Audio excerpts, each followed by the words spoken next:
Hey everyone, welcome to my podcast. This is Winil. In this podcast, I talk about God, religion, movies, and life. So today I've got a movie review for you. It's a Malayalam language movie that I watched recently on Amazon Prime. If you're wondering where Malayalam is spoken, it is in one of the states in India called Kerala. If you want to know more about it, please do Google. Okay, so let's dive into the review. An elderly man sits quietly in his home. He is disturbed by the sound of someone falling. Coming out of his home, he finds a bill poster lying on the road. He helps him to stand on his legs. Recovering from his fall, the bill poster looks around for his bundle. Sheepishly, he goes back to stick them. It's an advertisement for adult-only movie. Was my fall a reprimand from God? He shrugs off that thought with a prayer of forgiveness. The elderly man is back in his home peering at the poster on the wall.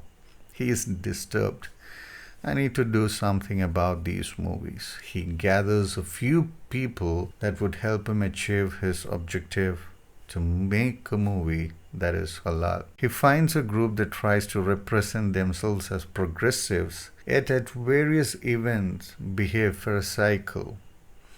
I won't go into the details of the movie, its technical excellence or its lack. It's a movie that brings into life characters that are otherwise obscure in the mundane episodes of life. So, if you're wondering how did this movie interest me, it dabbles with the socio-religious aspect of human life. It posits this question: can tradition and modernity get along? An existential crisis that has caused man to deliberate and debate for eons. The movie is positioned at a time when beliefs are pushed to the extremes and the venerated middle ground is slowly disappearing. It presents before us questions that are seemingly unanswerable. Where do you draw the line that separates the sacred and sacrilegious? Will it coexist?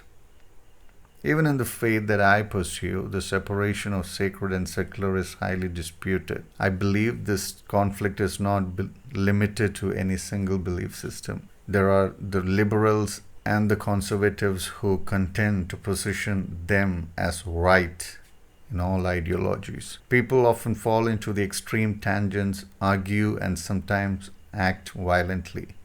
The middle ground has become as elusive as the elixir of youth. We need to create avenues for sane discourses rather than swirling swords and guns at each other. We need to unveil the innate value that every human possesses. We're not greater than anyone, nor we are lesser. The need of the hour is that we recognize that all are born equal with varied thoughts and ideologies. We can only coexist when we value each other. Coming back to the movie, its story and direction can seem like propaganda to glorify a particular religious community. If we can choose to ignore these overtures, we can enjoy a movie that dives deep into the hypocrisy of the religious and the negotiations they make to suit their convenience. It's a feel-good movie and not at all tiresome to watch. I really appreciate the way that the director kept the story simple and relatable. While watching, one can reminisce about the good old movies that painted life without complications. Everyone has done a fantastic job in representing their characters. Watch it when you get time. Okay, thank you for listening. This is Winil signing off. Catch up with you in the next podcast.